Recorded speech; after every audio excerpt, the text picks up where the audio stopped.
New Year's Eve 2000, Tokyo, Japan. The city is alive. Fireworks are going off. Millions of people are out in the streets, celebrating, laughing, drinking with strangers. It's one of the most festive nights of the year, in one of the most populated cities on the planet. And in a quiet residential neighborhood called Setagaya, in a small two-story house at the end of a normal street, 4 people are being murdered. Their names were Mikio Sato, his wife Yasuko, their 6-year-old daughter Nina, and their 8-year-old son Rei. A whole family, gone in a single night.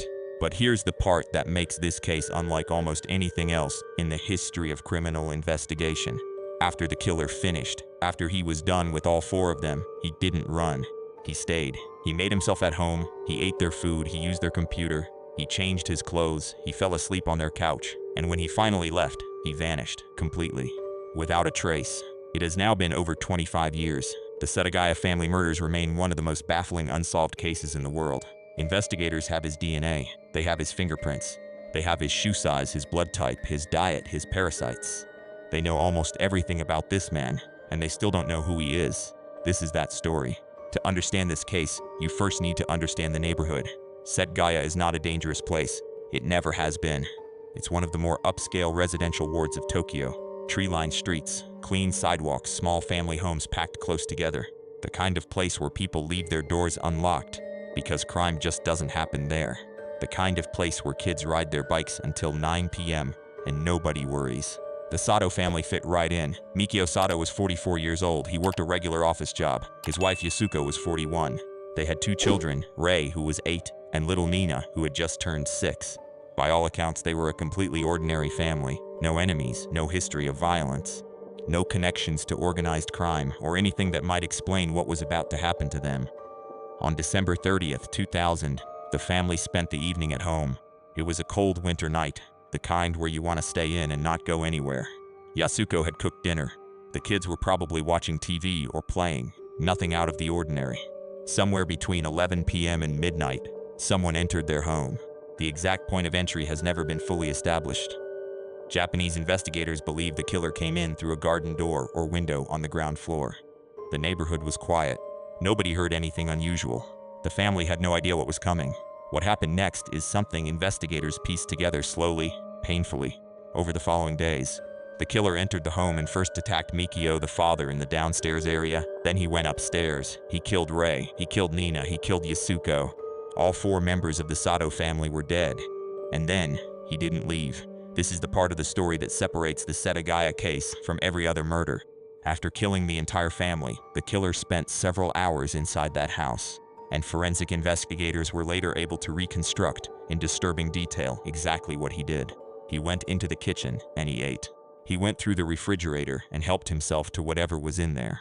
Investigators found evidence of food consumption, and DNA from saliva was recovered from utensils and containers. He wasn't rushing, he wasn't panicked. He sat down in a dead family's kitchen and had a meal. He used the family's toilet. He changed his clothes. He had been wearing a specific outfit when he entered. Investigators believe he left behind some of his original clothing and changed into items he found in the house or brought with him. A piece of material recovered at the scene would later help build a profile of where the killer had possibly been before the murders. He went to the family's home computer and turned it on. This was the year 2000, so the internet was slower, more limited, but he spent time on the computer. Investigators were later able to recover some data from it. He had apparently browsed certain content, leaving behind more digital traces. And then, at some point in the early morning hours, likely before the neighborhood started waking up for New Year's Day, he walked out of the house and disappeared. The bodies weren't discovered until January 6, 2001, a full week later. Yasuko's older sister had become worried because the family wasn't responding to calls or messages. She went to the house, knocked on the door, got no response, and eventually looked through a window. What she saw sent her running. Police arrived and found the Sato family exactly as they had been left. The house was cold, a week had passed, and the crime scene, while horrifying, was also something investigators had never quite seen before, because the killer had left so much of himself behind. When forensic investigators started processing the Setagaya house, they quickly realized something unusual was happening. This crime scene was not clean. The killer had not tried to hide his presence. Either he didn't care about being caught, or he believed, for some reason, that he would never be identified. Here's what they found: DNA. Extensive DNA samples, From food, from surfaces, from biological material left in the bathroom, from the computer, from multiple locations throughout the house. This was not someone who had been careful. Investigators were able to establish a full DNA profile of the suspect. His blood type is B, he is male. Fingerprints. Clear fingerprints were lifted from multiple locations. They were usable, they were detailed. They went into the database. They matched nobody on record anywhere in Japan. Shoe prints. The killer's shoe size was identified. He wore relatively small shoes, around a size 26 in Japanese measurements, which is approximately a US men's size 8. The specific shoe prints left at the scene helped analysts identify the shoe brand and style. And then came the part that took investigators in a direction nobody expected. Inside the house, among the items the killer left behind or discarded, forensic teams found a piece of fleece material. This fleece was not from any Japanese manufacturer. Investigators analyzed it extensively and determined it was likely of American or Canadian origin, a brand or style not commonly sold in Japan at that time. This suggested the killer might have a connection to North America. Maybe he lived there. Maybe he had traveled there. Maybe he bought it while abroad. But here's where it gets even stranger. Medical analysis of the biological samples left behind revealed something specific. The killer had a particular intestinal parasite, a roundworm that forensic scientists were able to examine. The specific characteristics of this parasite suggested the killer had spent time in, or had origins connected to, Southeast Asia or possibly a specific region of Asia. He had been eating food typical of that region at some point in the relatively recent past before the murders. So investigators started building a profile.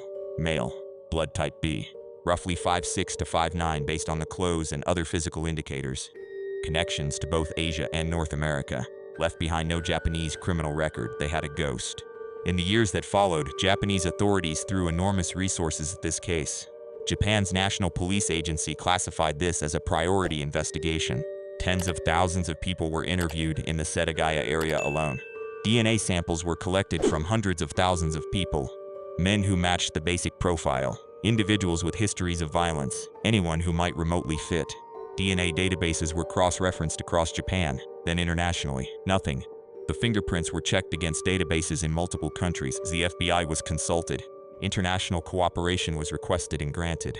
Every lead that came in, and thousands came in, because the Japanese public was gripped by this case, was followed up. Nothing. Here's one of the strangest parts of the investigation. Because this case became so high profile in Japan, it also attracted attention from overseas. American investigators looked at the North American connection raised by the fleece material. Some theorized the killer might be a foreigner who had been living in Japan or traveling through. That might explain why his fingerprints and DNA weren't matching anything in Japanese national databases. But if he was foreign, he also wasn't in most Western databases either. In 2008, Japanese investigators took the unusual step of airing a reconstruction of the crime on national television, showing the kind of person they believed committed these murders. They released details about the fleece material, the parasite, the shoe brand. They were essentially asking the public, anyone in the world, for help. Thousands of tips came in. None led to an arrest. In 2014, the statute of limitations on murder in Japan was abolished. Until that point, crimes had a 25-year limit, meaning if 25 years passed without an arrest, no prosecution could occur. Parliament changed the law specifically so that cases like the Setagaya murders would never go cold in a legal sense. The investigation is still technically active. It has been going for over 2 decades. Because no one has been arrested, no definitive theory exists. But over the years, investigators and independent researchers have proposed several explanations for what happened that night in Setagaya. The first and most persistent theory is that this was a targeted attack that went wrong, or right, depending on your perspective. Some investigators believe the killer came to that specific house for a specific reason. Maybe there was a connection to Mikio Sato that has never been uncovered. A financial dispute. A personal grudge hidden beneath the surface of an ordinary life. Something nobody knew about. The problem with this theory is that investigators spent years trying to find any such connection and found nothing. Mikio Sato was, by every account, a completely unremarkable man with no known enemies. The second theory is that the killer was a stranger, someone who chose this house randomly or near randomly, and what unfolded was opportunistic rather than planned. This theory would explain the lack of any obvious motive, but it raises other questions. Specifically, why did he stay so long? Why eat, browse the internet, change clothes? That behavior suggests someone who was comfortable, someone who was not afraid of being caught, Someone who, in some disturbing way, felt at home. The third theory, and this one is darker, is that the killer had some kind of psychological break with reality during or after the murders, and his behavior afterward wasn't calculated at all. He wasn't trying to be bold. He simply didn't fully understand what he had done, or didn't care about the consequences in any rational way. This theory points towards severe mental illness, possibly a condition that also explains why his behavior has been so bizarre and hard to profile. The fourth theory, which has gained some traction, involves the killer's international connections. Some researchers believe the perpetrator was a foreign national living in Japan illegally or on a temporary visa who left the country shortly after the murders, possibly even on January 1st itself, on a flight out of Tokyo. If that's the case, he would have exited Japan before the crime was even discovered, which happened on January 6th. He'd have been gone for almost a week before anyone was looking for him. If he returned to his home country, wherever that was, and never came back to Japan, that would explain a lot. One of the most remarkable decisions Japanese investigators made came in later years of the investigation. Faced with a dead end domestically, they made the decision to release detailed information about the killer's DNA characteristics and physical profile to the international community.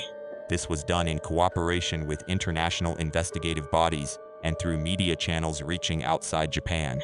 They described a man who, based on DNA analysis, likely has partial ancestry connected to specific Asian populations, but whose physical profile and the material evidence left behind suggests exposure to or origins in multiple regions.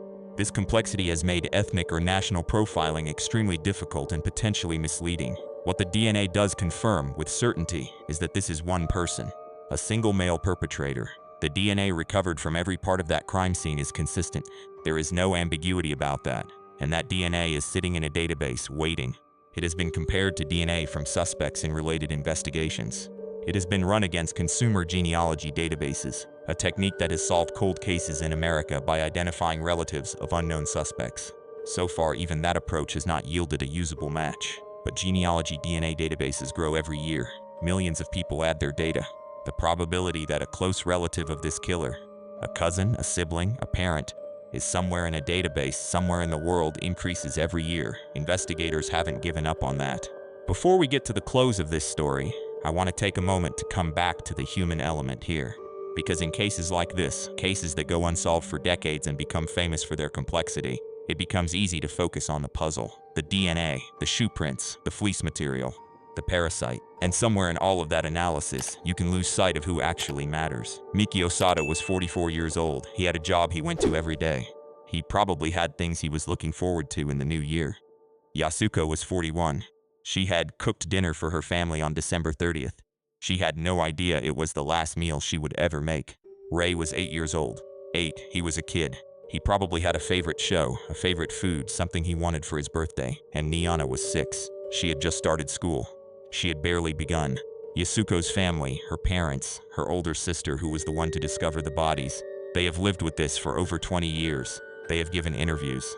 They have attended memorial events. They have sat across from investigators and listened to updates that almost always end with the same answer. Not yet. Not yet. The house at Setagaya, where the murders occurred, was eventually demolished. A memorial now stands in the neighborhood.